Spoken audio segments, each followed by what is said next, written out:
Political Psychology, Episode 14. Political Epalism. Paano ito pinapalakas ng media at ng audience? Diretso na tayo. Hindi lang politiko ang dahilan kung bakit lumalakas ang epalism. May dalawang tahimik na kasabwat dito.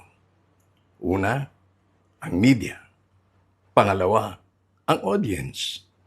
At hanggat hindi natin ito pinapangalanan, uulit at uulit lang ang siklo, yung cycle. Hindi kusang nabubuhay ang epalism. Ito ay pinapakain, pinapataba, pinapakain ng kamera, pinapakain ng headline, pinapakain ng clicks, likes, shares, at reactions. Kung walang nanonood, walang epal. Sa media ecosystem ngayon, may isang tahimik na rule. Mas maingay, mas may coverage, mas kontrobersyal, mas may airtime. Mas paulit-ulit ang muka, mas relevant. Hindi dahil yun ang pinakamahalaga, kundi dahil yun ang nakakahatak ng atensyon. Kaya ang epalism ay nagiging asset. Hindi solusyon ang binibenta, kundi eksena. Kapag ang media ay laging may mic sa parehong politiko, laging may camera sa parehong muka, laging humihingi ng reaksyon kahit wala pang datos, unti-unting napoprogram ang isip ng publiko. Siya ang may ginagawa. Siya ang active. Siya ang leader. Kahit wala namang inaayos talaga. Pero, hindi lang media ang may kasalanan. Ang audience mismo ay hindi biktima lang, kundi mga participant din. Bakit? Dahil ang utak ng tao ay likas na naaakit sa drama, galit, sigawan, chaos, simpleng kwento na may kontrabida.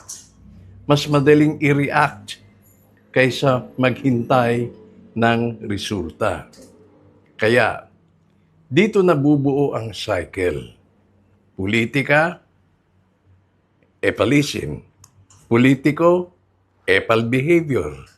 Media, nandun ang coverage. Audience, nandun ang engagement. At ang mensahe ng sistema ay malinaw. Ituloy mo lang gumagana. Walang parusa sa kaepalan. In fact, may reward pa ito. Kapag tumagal, nagiging normal. Hindi na tinatanong, may naayos ba si Sir? Ang tinatanong na lang nakita mo ba? Nag-viral ba? Nag-trending ba? At dito tuluyang nalulunod ang tahimik na trabaho. Kaya, kung gusto nating humina ang epalism, hindi sapat na sabihing tumigil ang politiko. Kailangang itanong ng media, ano ang resulta? Hindi reaksyon? Kailangang itanong ng audience, bakit ko ito pinapansin? Kaya, ang political epalism ay hindi lang ugali ng politiko. Ito ay produkto ng sistemang sabay-sabay nating pinapalakas hanggat ang ingay, ang ginagantimpalaan, hindi titigil ang kaepalan. Ito ang political psychology at sa susunod na episode, uusisain naman natin ang tanong kapag ang katahimikan ay mas mapanganib sa sistema kaysa sa kasinungalingan, anong nangyayari? Abangan.